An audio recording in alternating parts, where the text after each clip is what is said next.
All right, so I wanted to briefly give some commentary on the China balloon fiasco. Folks, this is not an incident. This is a clear invasion of U.S. airspace. This is the curiosity behind this. Ian Trottier here for Discussion of Truth, and I just want to take a few moments to express my opinion as to what's happening. What you have now, of course, during the stolen, rigged election, and I'm not suggesting that these have not been rigged. Vote Scam, a book by the Collier brothers, details how IBM and big mainstream media with Council on Foreign Relations, to the best of my knowledge, I mentioned that, has been rigging elections since LBJ. That means the death of John F. Kennedy. There is a deep state. Make no mistake, folks. The U.S. government is not controlled by you. It's controlled by those who control its finances, which is the strings that pull the Federal Reserve and regulate the dollar, and therefore the U.S. military essentially is controlled by these same mechanics, which are based out of Switzerland. This is all my research. You're open to disagree. That's fine. It's the beauty of America, isn't it? Free speech. And therefore, foreign policy remains unchanged regardless of administration. And unless you're Joe Biden and drastic measures are taken at pull to not only leave, billions of dollars in military assets in Afghanistan, but pull out of that debacle. But here's the point, is that Bush, and certainly Obama didn't do anything to change it, and Trump neither. Bush should have never gotten the United States military into that fiasco. So again, foreign policy does not change. It certainly only does the bidding of the deep state economics, or i.e. the World Economic Forum. It does the bidding of these interests. Who ultimately controls the Swiss banks? Well, I exhort you to look into the Vatican, and people scoff at that and say, oh, that's conspiracy theory. Well, folks, if you go back, before the United States was born, what was the global power? Yes, the English, yes, the Portuguese, yes, the Spanish. But the main power behind all of these is, in terms of finances and money and controlling assets globally, is the Vatican. And they've made that power by controlling it might be yours personally, but by controlling people's theological beliefs. I'm going to leave it at that because I'm going to get back to the China balloon. So therefore, post-World War II, 1945, you had the Chinese conforming to this global economic system. That is when their central bank was instituted. Of course, that country became incredibly weak under Mao Zedong, and he took away all of the Chinese private citizen ownership of guns, which is what the socialists in the United States are doing, i.e. Joe Biden, Kamala Harris, Gavin Newsom, Nancy Pelosi, Omar Inan, what is this, AOC they call her? Alexandra? Is she a Puerto Rican? I'm not sure. I'm not sure. I'm just not sure. Perhaps I should know. Ocasio Cortez, I believe is the rest of her name. These are socialists that are blinded by the United Nations light, and you need not be blinded by that either, because the United Nations does not have the United States in its best interest, even though it's headquartered in New York. It sits on land donated by the Rockefellers. Does not have your country, if you're an American U.S. citizen.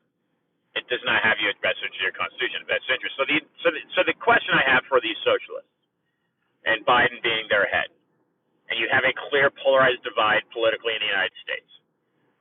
And my past two guests on my podcast, Robert Spencer Bruce, and then just last week Blaine Pardoe, they both said the United States is heading towards a civil war. I'm not saying that, I'm not suggesting it, but it's certainly possible. There is a clear political divide. Anything's possible. Again, these two men that are saying that have written New York Times best-selling books. I have not. I'm just simply commentating. But what I am saying is this. Joe Biden had plenty of chances to take this balloon down as it enters Alaska. Alaska's the least per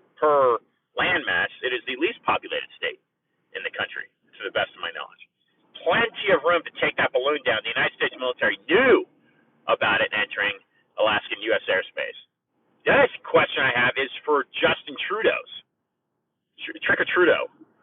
Trudeau had plenty of time to take that balloon down over Canada. So are the Chinese his ally, yet they are America's foe? Then that means Canada is no longer the United States ally, if that's the case. And I believe that's incorrect. But why didn't Trudeau take this balloon down? And yet again, therefore, why wasn't it taken down once it hit Montana? Because American surveillance knew this thing was floating a few thousand miles down through Alaska, down through Canada, it knew where it was going. Why wasn't it prepared to take this instrument down once it hit Montana? And Biden allows this thing to float all the way to South Carolina, off coast Atlantic, and that's where they took it down. So I'm going to suggest, as I wrap this up, I'm going to suggest that the United States military itself has been infiltrated. Brigadier General retired Robert Spalding said on my show 2 years ago that the United States has been infiltrated by a stealth enemy. What is that enemy? He suggests it's the Chinese. It's definitely the Chinese, but again, if you look at the Jesuits and the Vatican, I believe they're the ones that are ultimately pulling the strings because they're pulling the financial strings through Swiss, and therefore the Chinese and Russian banks. But if you're looking at it from that standpoint, who in the military has been infiltrated? Milley and Lloyd, I question you. I urge you to look into this. Have these people, these men, and high-ranking Pentagon officials, have they themselves been compromised? Because ultimately, if it's not the commander-in-chief, which it should be constitutionally, the commander-in-chief, and Joe Biden said, I told him to shoot it down Wednesday. I told him to shoot it down when the reporter says he says Wednesday. Okay, that's whitehouse.gov, verbatim, what he is said to have said, what he's known to have said, according to the White House. Why didn't that thing get shot down? Because it's him, right? If that election was legal, which it wasn't, in my opinion. And again, I'm not suggesting the Trump election was either. Again, source voter scam, defrauding of America. I think it's called voter scam. Collier Brothers. You can read a PDF online, free. Elections have been rigged since JFK, before LBJ rather. So why wasn't this thing taken down? If he said take it down Wednesday, which is when it hit Montana's face, why wasn't it taken down?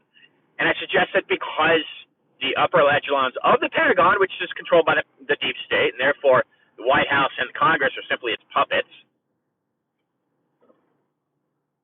were allowing this thing to float over American sovereign air.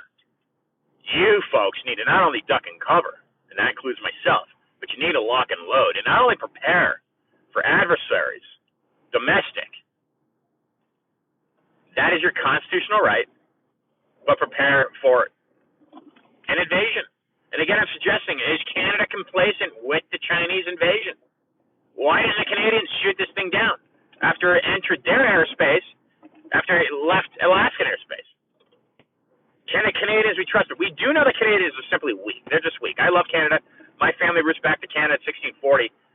Trottier. I love the Canadians. I dated a Canadian woman. And I love Canada. It's a beautiful country. But their government out of Ottawa is just about socialist, okay, which caves into, again, I tell you, to follow the theological roots of dominance centuries and centuries that come out of Rome. These people are brilliant.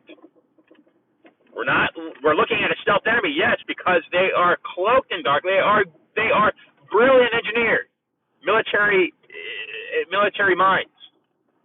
They will use your gun to kill you, in other words. Okay? That's what I suggest. Now, that is about where I'm going to leave it. Not saying that Canada is your foe. I'm just saying, are they complacent with the New World Order that I believe the UN is using the Chinese for this northern invasion? Your southern border's been invaded. Biden's not doing much of anything about that. What did he do? It took a 4-minute visit. I mean, I was going to say 4 hour. I don't know how long it was. To El Paso. And Kamala Harris, before doing her nails in Los Angeles, she took a quick visit once. Has she been to the border twice? So the incursion at the border is not important to these people because, again, their interests align with those of American United Nations global dominance, which means destroying and absolving the United States into into oblivion. That is their goal, to do away with the United States. And again, you have to kind of approach it from a historical, theological standpoint. Why does the country exist in the first place? That's my answer. I'm not telling you to not worry about the Chinese. That's exactly what I'm telling you to do. The Chinese are clearly a threat, and they've just invaded your airspace with one of their weather balloons, which is certainly not a weather balloon, right? You know that. This is a military airship. Ian Trottier here for Discussion of Truth. Thanks for listening. Until next time, be awesome.